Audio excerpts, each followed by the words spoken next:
Olá galera, vamos para mais uma aula de português do nosso curso. Na aula de hoje, vamos ver na parte de sintaxe os tipos de sujeito. Tipos de sujeito da parte da função sintática. Para dar uma introdução geral, para vocês terem uma ideia melhor, vamos olhar aqui os termos da oração, para vocês se sintonizarem melhor com esse assunto. Dentro dos termos da oração, nós temos os termos essenciais da oração, os termos integrantes da oração e os termos acessórios da oração. Dentro dos termos essenciais, classifica-se em sujeito e predicado. O predicativo e o vocativo, eles não constam em nenhum termo, não é nem essencial, nem integrante, nem acessório. Eles são estudados separadamente. Dentro dos termos integrantes, nós temos aqui os complementos verbais, que são o objeto direto e o objeto indireto. Depois o complemento nominal e o agente da passiva. Será estudado também mais à frente os termos acessórios, a adjunta nominal, a adjunta adverbial e o aposto, e por fim o vocativo. Na nossa aula de hoje, nós veremos apenas um dos termos essenciais, o sujeito. Toda a nossa aula será em torno do sujeito. Isso aqui é uma ideia geral para vocês ficarem ambientados com o que a gente vai ver mais à frente. Então nós vamos estudar agora, falar apenas do sujeito. Voltando para cá, dentro da sintaxe, tipos de sujeito. Uma ambientação geral, para vocês terem uma ideia, nós temos o sujeito determinado, temos o sujeito indeterminado. Isso aqui tudo são características dos tipos de sujeito. Indeterminado, temos o sujeito inexistente. Dentro de cada um vai ter as especificações. Inexistente. Vamos ver também o sujeito oracional. Vamos ver o sujeito pleonástico. E também, por fim, vamos ver o sujeito acusativo. Novidade para alguns, mas ele também existe. Então, dentro dos tipos de sujeito, a gente vai começar pelo determinado, indeterminado, inexistente, oracional, pleonástico e acusativo. Então, antes de nós pegarmos tudo isso aqui, nós vamos ver agora como se descobre o sujeito. Para descobrir o sujeito dentro desses tipos aqui, nós vamos procurar o termo essencial da oração, o termo da oração, o termo principal, o verbo. Tudo vai se dar em torno do verbo. Ao verbo, nós vamos fazer a perguntinha: quem é que ou que é que? Ela é feita ao verbo. Com dois cuidados que se deve ter para reconhecer o sujeito. Quais os cuidados que a gente deve ter? Dois cuidados importantes. O primeiro cuidado deles, reduzir o verbo à terceira pessoa do singular, no caso, o pronome ele. Se o verbo não estiver reduzido à terceira pessoa do singular, eu tenho que reduzir. Pegar um exemplo de frase aqui: os raios alegres do sol iluminaram a paisagem. Eu descubro o verbo, o período, aqui está o verbo, e quando ele não está reduzido à terceira pessoa, eu com ele, eu tenho que reduzir. Aqui no caso eu tenho que fazer essa redução, e vai ficar iluminou. E eu vou fazer a perguntinha ao verbo: que é que iluminou? A resposta é os raios alegres do sol, função de sujeito. Termo essencial da oração, sujeito. Mais à frente nós vamos estudar o predicado. Então, tudo que sobra do sujeito, inclusive o verbo, vai ser o predicado. Mas a nossa aula de hoje é apenas sobre o sujeito. Nós estamos vendo aqui como se reconhece um sujeito, como identificá-lo. Faça a perguntinha quem é que ao verbo, com dois cuidados importantes que você deve ter. O segundo cuidado, se houver a partícula ser, incluir na pergunta. Existindo essa partícula C, ela deve ser inclusa na pergunta. Exemplo: na serra bebem-se bons vinhos. Também não tenho verbo na terceira pessoa do singular. Eu vou reduzir ele, eu bebo, tu bebes, ele bebe, né? Vou pegar só o bebe. E eu vou incluir este C junto na pergunta, que é que se bebe. E eu tenho por resposta bons vinhos como sujeito. Bons vinhos se bebem na serra. Isso aqui é um adjunto adverbial do lugar onde se bebe bons vinhos. Então, a parte inicial para descobrir como se acha o sujeito, quem é o sujeito, você procura o verbo e, se ele não estiver reduzido à terceira pessoa do singular, você reduz ele e faz essa perguntinha ao verbo. Se houver a partícula C, ela deve ser inclusa. Muito bem, agora nós vamos aos tipos de sujeito, começando pelo sujeito determinado. O sujeito determinado é aquele que aparece na frase. Então vamos lá. Por sujeitos determinados, nós temos o sujeito determinado simples, temos o sujeito determinado composto, temos o sujeito determinado claro e oculto, elíptico ou desinencial, dependendo da desinência do verbo. O sujeito determinado, o aluno pode verificar que ele vai aparecer na frase. Qual a diferença simples, composto, claro e oculto? Vamos ver um por um. Um sujeito simples. O menino saiu de casa. E eu tenho aqui o verbo sair. Quem é que saiu? O menino. Aqui está o sujeito simples, um só núcleo. O que caracteriza o que diferencia um sujeito simples e composto é a quantidade de núcleos. Sujeito claro aparece na frase. Isso aqui é um sujeito claro e ao mesmo tempo simples. Então nós temos aqui sujeito composto. Pedro e Paulo foram viajar. Quem é que foi? Reduz o verbo, a terceira pessoa singular. Quem é que foi viajar? Pedro e Paulo como sujeito. Dentro do sujeito sempre vai ter uma parte principal, mais importante, chamada núcleo. Aqui agora eu tenho dois núcleos. Aqui eu tinha apenas um núcleo menino. Aqui eu tenho o núcleo Pedro e Paulo. Então, o sujeito ser simples caracteriza a existência de apenas um núcleo. O sujeito ser composto, a existência de mais de um núcleo. O sujeito ser claro, ele aparece na frase. Esses aqui são sujeitos claros, né? Aparece na frase. Então, sujeito ser oculto, elíptico ou desinencial, ou também implícito, ele não aparece. Vamos lá? Fomos ao baile. Você sabe que o sujeito existe. Ele é determinado, mas ele existe, mas você não sabe quem é ele. Minto, sabe sim. Quando você não sabe, ele é determinado. Aqui é o pronome nós. Nós. Esse sujeito fica oculto, fica elíptico, ou ele depende da desinência do verbo. Então, como sujeitos determinados, nós temos esses quatro tipos aqui. Simples, um núcleo, composto mais de um núcleo, claro quando aparece, e oculto quando não aparece. O próximo tipo de sujeito, o indeterminado, ele é um pouquinho mais complicado. Por quê? Ele tem umas regrinhas a mais. Quando eu vou falar do sujeito indeterminado, tem algumas regrinhas especiais.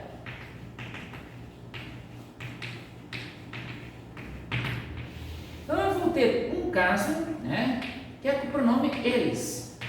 Este pronomezinho aqui traz sujeito indeterminado. Um exemplo, venderam as frutas do pomar. E aqui, eu não sei quem que vendeu, está indeterminado. Quando tiver o pronome eles, vai ser caso de sujeito indeterminado.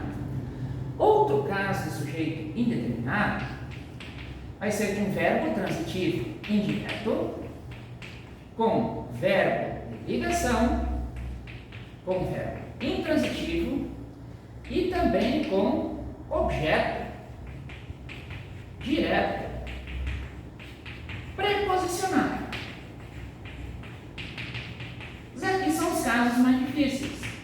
Os casos que você vai ter aqui, nesses aqui, você vai ter a partícula C. Esta partícula C. Num modo mais simples, o aluno apenas pode decorar assim: caso de sujeito determinado, com o pronome eles ou com C seguido com essas particularidades. Um verbo transitivo indireto, um exemplo aqui, precisa ser de empregados. Eu tenho aqui um verbo transitivo indireto, o verbo precisar, exigindo a preposição, e este se aqui é um caso de índice indeterminador do sujeito. O segundo caso é com o verbo ligação. Está-se feliz. Tem outro se aqui como índice, isso aqui vai ser um índice indeterminador do sujeito. Toda vez que ocorrer um caso de ser sendo sujeito determinado, o nome certo é indeterminador do sujeito. Está-se feliz. Eu tenho um verbo de ligação, eu tenho um predicativo chamado predicativo esdrúxulo. Eu não sei a qual sujeito se refere, mas ele existe. O sujeito determinado existe, o indeterminado existe. O indeterminado tem as suas particularidades. Com o verbo intransitivo, vive-se bem aqui. E eu tenho mais um caso de ser indeterminador do sujeito com o verbo intransitivo, o verbo viver. Não há necessidade de complemento. Objeto direto preposicionado. Isso aqui é um detalhe bem importante. Você tem que ter uma noção do que é um objeto direto preposicionado. Existe o objeto direto simples, que não exige preposição, e existem os objetos diretos preposicionados. Um exemplo que dá para colocar aqui, ó, bebeu-se do vinho. Eu tenho um exemplo de objeto direto preposicionado. Outro exemplo, eu posso colocar aqui, ama-se a Deus. Eu tenho outro exemplo de ser índice indeterminador do sujeito. São casos de sujeito indeterminado. Então eu vou ter o caso eles, não expresso, não pode estar expresso, a frase tem que vir sem o pronome eles, você tem que induzir que é o pronome eles. Até vou puxar uma particularidade aqui. Sobre essa pronome eles aqui, se eu tiver o eu, o tu, o ele, o nós, o vós, o eles, estes casos aqui vão ser de sujeito oculto. Sujeito oculto. Então, exemplo, fui à festa. Fui à festa. Quem é que foi? Eu. Isso aqui, esses casos aqui são considerados sujeitos ocultos. E este elemento aqui é um sujeito indeterminado. Sujeito indeterminado. Exemplo, compraram um carro.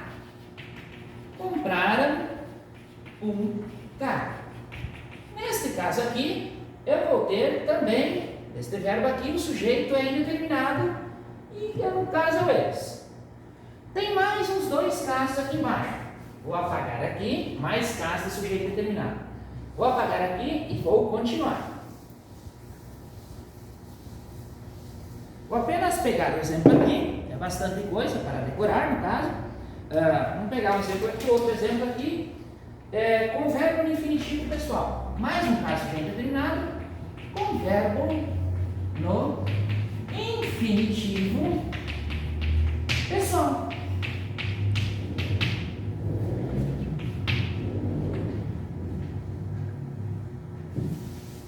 E como que vai acontecer isso aí com verbo no infinitivo pessoal? Não é caso de sujeito existente, nós vamos ver depois. Aqui é caso de sujeito determinado. Dois exemplos aqui. Para conquistar sua confiança, é necessário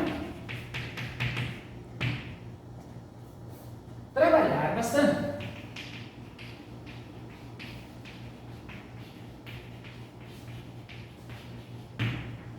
Aonde estão os sujeitos indeterminados? Eu vou pegar o verbo no infinitivo. Quem não sabe as terminações infinitivas são aqueles verbos terminados em ar, e, ir. Por exemplo, cantar, correr e partir. Aqui eu tenho verbo no infinitivo e aqui eu tenho verbo no infinitivo. Cada verbo pode ter sujeitos diferentes, ou o mesmo sujeito, ou até mesmo não ter sujeitos. Então, nesses casos aqui, o sujeito deste verbo e deste verbo vai ser um sujeito indeterminado. Nós vimos o sujeito determinado e indeterminado. Agora nós vamos ver o sujeito inexistente. O sujeito inexistente tem várias particularidades que eu vou colocar aqui.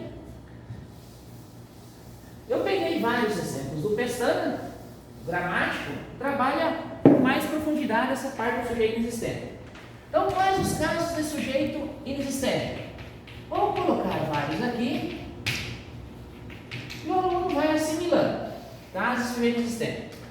O caso mais simples, que toda a maioria conhece, é o verbo haver, no sentido de existir,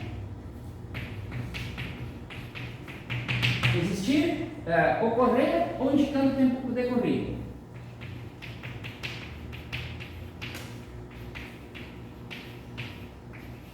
Colocar 3 exemplos práticos aqui para vocês assimilarem. Primeiro deles, havia poucas pessoas aqui. E eu tenho aqui um caso de sujeito inexistente, também conhecido como verbo impessoal. O que é interessante aqui, que o aluno deve saber também, nesse caso, quando o verbo haver for no sentido existir, ele não aceita plural. Como aqui são pessoas no plural, numa concordância normal, o verbo iria para o plural. Mas o verbo haver tem as suas particularidades. Ele não aceita plural quando é caso de sujeito inexistente. Outros 2 exemplos, houve 2 confusões ali.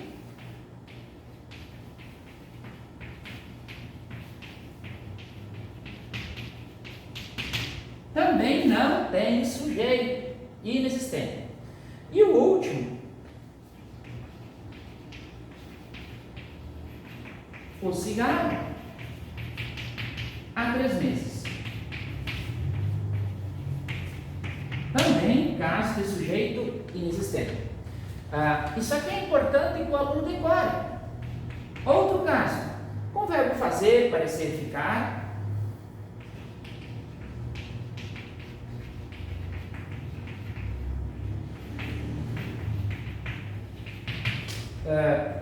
Indicando tempo ou aspectos naturais.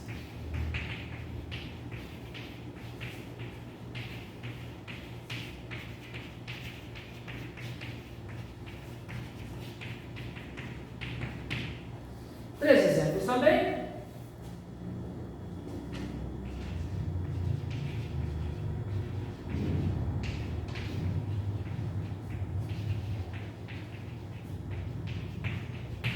Também fica no singular. Tanto o verbo haver quanto o verbo fazer, indicando tempo decorrido, eles não aceitam plural.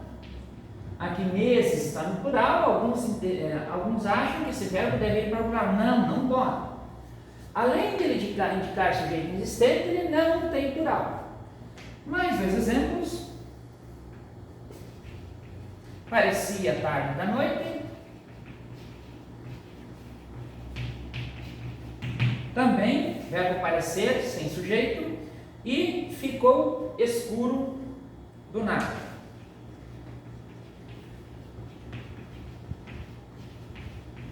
Três exemplos de verbos que não admitem sujeito inexistente. Só que são casos especiais. Eu vou apagar o quadro aqui e vou colocar outras particularidades do Fernando Pestana. Muito interessantes quanto ao sujeito inexistente. Estamos ainda vendo o sujeito inexistente. Mais casos de sujeito inexistente. Com o verbo ir, mais a preposição para, ou a preposição em, ou o verbo passar mais a preposição de, indicando o tempo.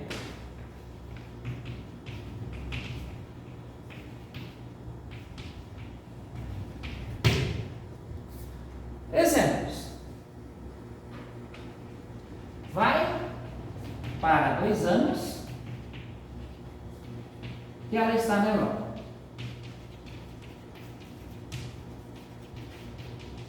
É um caso bem interessante, bem particular, de caso de sujeito inexistente. O verbo ir e agora o outro, o verbo passar.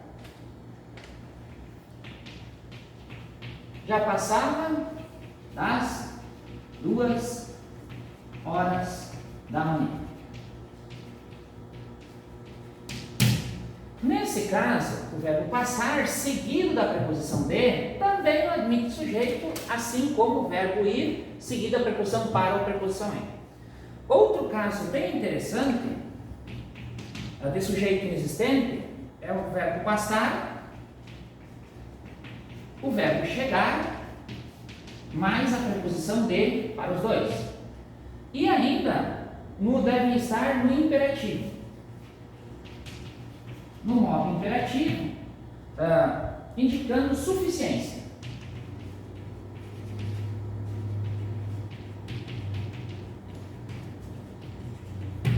Dois exemplos clássicos aqui.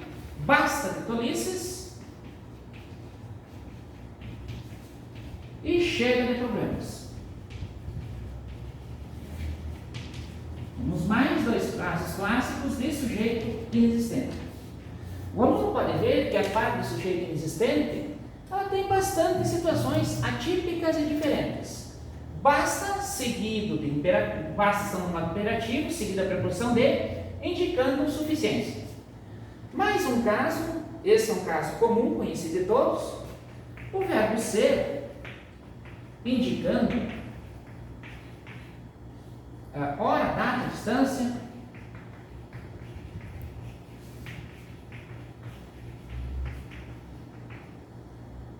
e aspectos naturais. Vou colocar os exemplos de cada aqui embaixo. São 3 horas da madrugada. 3 horas da madrugada. Mais um caso de sujeito inexistente. Então nós temos aqui o verbo ser, indicando horas. Outro exemplo, hoje são 18 de outubro.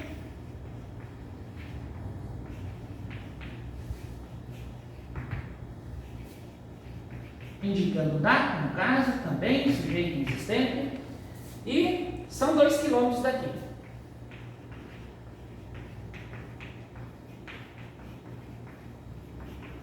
Indicando distância. São 2 quilômetros daqui. Mais um caso de sujeito inexistente. E por fim, um outro caso clássico, os verbos que indicam fenômenos da natureza. O último caso de sujeito inexistente. Nós vimos o sujeito determinado, o sujeito indeterminado, e nós vamos ver agora o caso do sujeito, o último caso do inexistente, verbos que indicam fenômenos da natureza.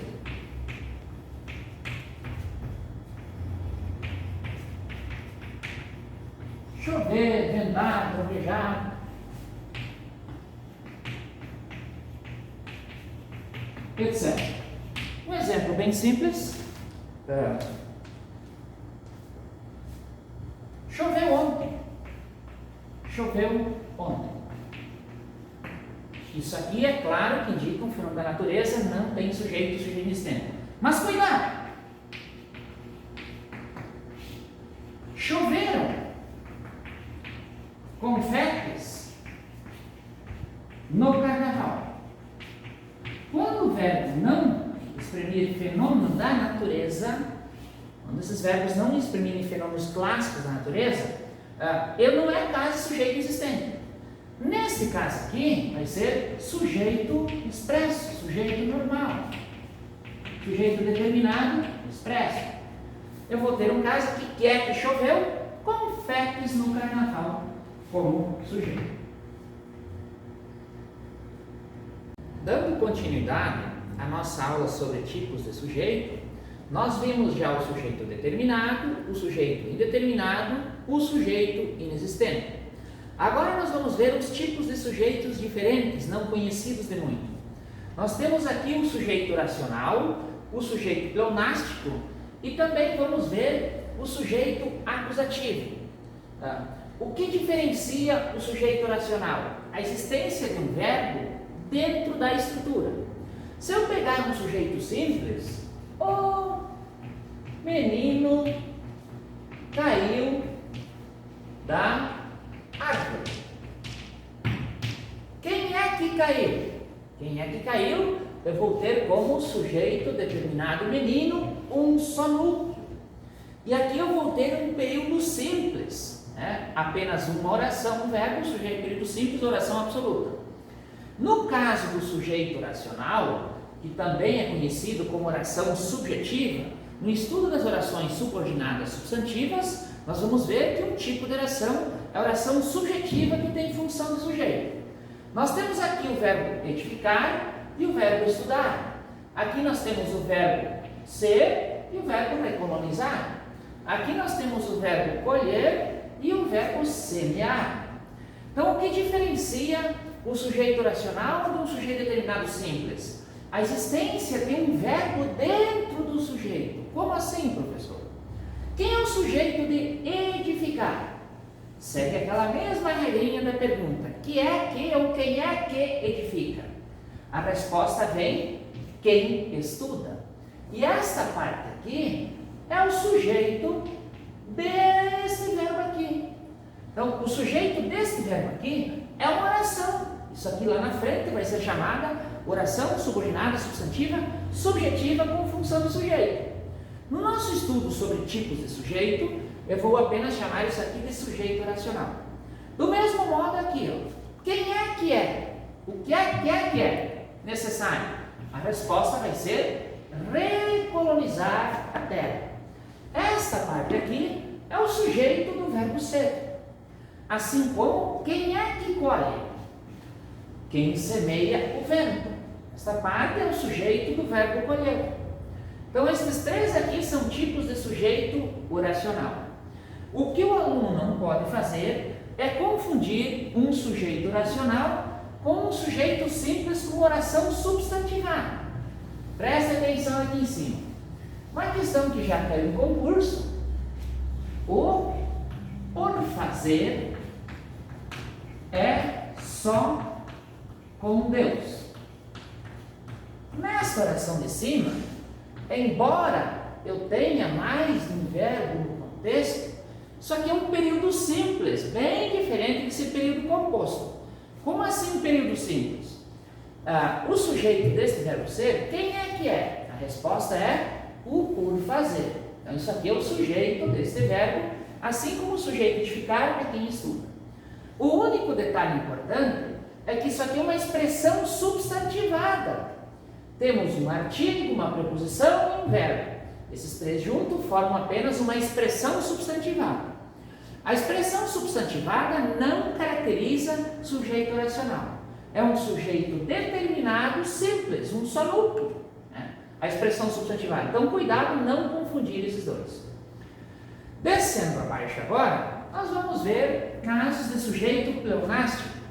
O pleonasmo vem da repetição, a figura de linguagem pleonasmo é a repetição. Então, onde está essa repetição? A alma, essa voa para o céu dos passarinhos. Nós temos um único verbo aqui, voar. No exemplo de baixo, nós temos o verbo ser. Se eu fizer a perguntinha simples, que é que voou, quem é que voou, eu vou ter como resposta a alma. Esse é o sujeito, vamos chamar assim de normal do voar. Quem é que é? Eu vou caracterizar aqui, ordem e progresso, o sujeito normal do verbo ser. E olha que engraçado. Olhando para sujeito simples ou composto, aqui eu vou ter um sujeito simples. Quem é que voou? A alma. Essa aqui, que é o sujeito pleonástico. O sujeito pleonástico é esse termo aqui, esse pronome aqui está representando o alma. Então isso aqui é um sujeito pleonástico. sujeito pleonástico. Já caiu em concurso público a seguinte pergunta quanto à frase abaixo. Que tipo de sujeito temos no período em destaque? Nós temos um sujeito simples ou um sujeito composto? Se o aluno apenas levar em conta o sujeito pleonástico, um termo só, ele vai considerar um termo só, um núcleo, ele vai considerar isto como um sujeito simples, um só núcleo. Porém, já que é em concurso público, isso aqui representa dois núcleos, o núcleo progresso e o núcleo ordem. Então aqui nós temos um caso de sujeito pleonástico remetendo a dois núcleos, a um sujeito composto. Isso aqui então caracteriza um sujeito composto, assim como isso aqui caracteriza um sujeito simples. É um pouco complicado? Sim, mas basta o aluno olhar com calma, tentar entender, analisar com profundidade e vai ficar fácil. Um outro caso bem novo para alguns é o sujeito acusativo. O que caracteriza o sujeito acusativo? A característica clássica do sujeito acusativo é ter um verbo transitivo direto mais o infinitivo ou gerúndio. O que seria o infinitivo ou gerúndio? As terminações ar, ir, ir, ando, indo, ando, endo, indo. Aqui nós temos um ar, um ir, um ar, aqui um ando, um endo. Então a característica clássica de um sujeito acusativo. A existência desses três verbos aqui, eles também são chamados de causativos e esses três aqui são chamados de sensitivos. Então, para o aluno entender melhor o sujeito acusativo, ele ocorre apenas com estes 6 verbos aqui. Eu criei aqui uma decoreba, ma, de, fa ou zeve. O aluno pode decorar ma, de, fa ou zeve, ma, de, fa ou zeve, ma, de, fa ou zeve. O que significa o va? É o verbo mandar, o verbo deixar, o verbo fazer, o verbo ouvir, o verbo sentir e o verbo ver. Coloquei um exemplo de cada. Todos eles são transitivos diretos, e este termo aqui, ele também pode ser representar função de objeto direto, mas ele caracteriza o sujeito acusativo do verbo, do infinitivo ou do gerúndio. Então, se cair em alguma prova, o que é um sujeito acusativo? Vai ser somente com esses verbos, ma, de, fa, zeve, vai ser o pronome intercalado aqui. Ele vai ser o sujeito do verbo entrar, quem é que entra ele, quem é que descansa eu, a mim no caso, deixei-me eu, quem é que ri, a mim, quem é que grita ele, ouvi ele gritar, quem é que abraça ele, quem é que corre ele. Então aqui nós temos casos clássicos do sujeito acusativo. Vimos na nossa aula casos do sujeito determinado, indeterminado, inexistente, o sujeito oracional, o pleonástico e o acusativo. Espero que façam exercícios e tentam compreendê-los.